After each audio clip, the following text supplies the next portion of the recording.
জামাতি ইসলাম একটা অন্য ধরনের ইসলাম, যে ইসলামে কোনো নিয়ম কানুন নাই, ওইটাই হচ্ছে জামাতি ইসলাম। আপনি যদি জামাতের সমর্থক হন, আপনার 7 খুন মাফ। আপনি রেপ করেন, আপনি চুরি করেন, ডাকাতি করেন, অন্যায় করেন, কোনো সমস্যা নাই। জামাতি ইসলাম একটা অন্য ধরনের ইসলাম, যে ইসলামে কোনো নিয়ম কানুন নাই, ওইটাই হচ্ছে জামাতি ইসলাম। ওদের দলের লোক ধরা খাইছে বলে যে এআই, ওদের দলের লোক মানুষের ওয়াইফ নিয়ে বাসায় ধরা খাইতেছে, পরকিয়া করতেছে, বাচ্চা নষ্ট করতেছে, ওরা বলে যে এআই, ওরা বলে যে এটা আল্লাহ রাসূলরা করছে, এটা নবীরা করছে, আগে এটা জায়েজ ছিল। মানে এত নোংরা নোংরা কথা, নাউজুবিল্লাহ আস্তাগফিরুল্লাহ। একটা মুসলমান কিভাবে বিশ্বাস করতে পারে আল্লাহ রাসূল সাল্লাল্লাহু আলাইহি ওয়াসাল্লামের মতন চরিত্র এই পৃথিবীতে আর একটা পাওয়া যাবে না? আর ওনারা নাকি এসব পরকিয়া করে বেড়াইতো, এগুলো জামাতের অ্যাক্টিভিস্টরা অনলাইনে বলে। আর আপনারাও সাধারণ মুসলমানরা হচ্ছে এদেরকে সাপোর্ট করেন। মানে কিভাবে আপনারা সাপোর্ট করতে পারেন যারা বলে নবীকে মাফ চাইতে, যারা সাহাবীকে মাফ চাইতে বলে? আল্লাহ কোরআনে সরাসরি বলছে যে রাদিয়াল্লাহু আনহুম ওয়া রাদু আন, যে আল্লাহ তাদের উপরে খুশি, তারাও আল্লাহর উপরে খুশি। মানে আল্লাহ তাদেরকে সার্টিফিকেট দিয়ে দিছে, সাহাবীদের চরিত্র হইছে এই, নবী রাসূলগণের চরিত্র হইছে এই। আর সেখানে জামাতের মাওলানারা বলে যে নবীদের ভুল ছিল, আবার একজন বলে পরকিয়া করতো, এটা স্বাভাবিক একটা ব্যাপার। তো এদের কাছে আপনারা কি আশা করেন? এরা মানুষের বউ নিয়ে হোটেলে ধরা খাবে না? আপনারা কয়দিন নিয়ে আসছেন এখানে? সত্যি করে বলবেন। হ্যাঁ? আর এরা হচ্ছে যে একটা অবিবাহিত একটা মেয়েকে নিয়ে যে ভোগ করার জন্য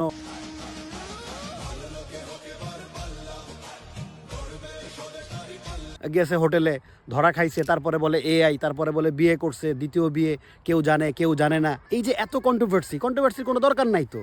তুমি একজন হুজুর মানুষ, তোমার খালি দ্বিতীয় বউই ধরা পড়ে, যেই ধরা পড়ে হোটেলে দ্বিতীয় বউ, কেউ জানে না সোসাইটিতে। মানে আপনার বউ সহ আপনারাই হচ্ছে যে হোটেলে একজন কর দিবে। মানে বাংলাদেশ কি এত খারাপ পর্যায়ে গেছে? তাও আবার একজন এমপি মন্ত্রী, মানে রাজনীতি করা লোকজনের হচ্ছে যে এরকম বিষয়গুলা বের হয়ে আসবে।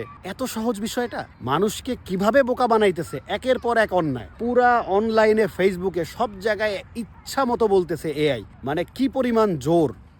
আপনার দলের একজন মানুষ অন্যায় করে ধরা খাইছে, আপনি চুপ থাকেন না? একটু চুপ থাকেন, অ্যাটলিস্ট সাপোর্ট করার দরকার নেই, চুপ থাকেন তো। এটা মানুষের দোষ হইতেই পারে, ওই ব্যক্তিগত দোষ হিসেবে ছেড়ে দেন ওকে, ওইটা নিয়ে কোনো কথা বলেন না। রাষ্ট্রীয় আইনে বিচার হোক, রাষ্ট্রীয় আইন না থাকলে যেভাবে যা হয় হবে, আপনার তো কথা বলার দরকার নাই। আপনার আবার প্রোটেক্ট করা লাগে কেন যে এটা এআই? মানে যত ধরনের অন্যায় করবে সব সময় এরা হচ্ছে যে নিজের দলের লোকজনদেরকে বাঁচায় রাখার চেষ্টা করে। এরা বলে জিহাদি, এরা বলে ইসলাম প্রচার করে। মানে ইসলাম যে প্রচার করে তার চরিত্র কত খারাপ হইতে পারে আপনি দেখেন। যে মানে এটা সম্ভব? এটা আদৌ সম্ভব? আমরা কোনো সাহাবাই কেরাম, কোনো নবী রাসূলগণের কাছে এই শিক্ষা পাইছি যে মিথ্যা বলতে হবে, অন্য নারী নিয়ে গোপনে হচ্ছে যে বিয়ে করতে হবে? গোপনে বিয়ে করার যে ব্যাপারটা, মানে যেটাকে এখন খুব হাইলাইট করে, গোপনেও বিয়ে করা যায়, এরকম অনেক মুফতিরা হচ্ছে যে বলে। তো কথা হচ্ছে যে গোপনে কেন বিয়ে করতে হবে? আপনার সমস্যাটা কোন জায়গায়? ইসলামে যদি জায়েজ থাকে, আপনি আপনার ফ্যামিলির সাথে কেন পেরে উঠতেছেন না? কি আলেম হয়েছেন আপনি? মানে আসল কথা হচ্ছে যে আপনি তো আলেম না রে ভাই, আপনি তো বদমাইশ। আপনি একটা বদমাইশি করতে যা ধরা খাইছেন, যেটা কিনা একটা ইউনিভার্সিটির ছেলে, একটা কলেজের ছেলে, একটা স্কুল পড়ুয়া ছেলে ভুল করে করতে পারতো। আপনার 70 বছর বয়সে আলুর দোষ যায় নাই। আসল কথা হচ্ছে যে এই জায়গায়। এবং আমার সবচাইতে বড় আপত্তি যে এই মানুষগুলাকে মানুষ ইসলামিক আইডল মনে করে বাংলাদেশে। এই দলটাকে, এই ফাতরা একটা দলকে ইসলামিক আইডল মনে করে মানুষ। ভাই এটা ইসলাম না, বিলিভ মি, এটা ইসলাম না। ইসলাম ধর্মে মানুষের চরিত্র এরকম কখনোই ছিল না, এরকম মানুষকে প্রমোট করা হয় নাই, কোনো জায়গায় এনকারেজ করা হয় নাই। ওয়াইফদেরকে সমান অধিকার দেওয়ার কথা বলা হয়েছে, যদি পারেন বিয়ে করবেন, যদি না পারেন তাহলে দ্বিতীয় বিয়ে করবেন না। মানে দ্বিতীয় বিয়ে করা জায়েজ করছে এর মানে এই না যে আপনি হচ্ছে যে বিয়ে করতেই হবে আপনাকে, বিষয়টা এরকম না।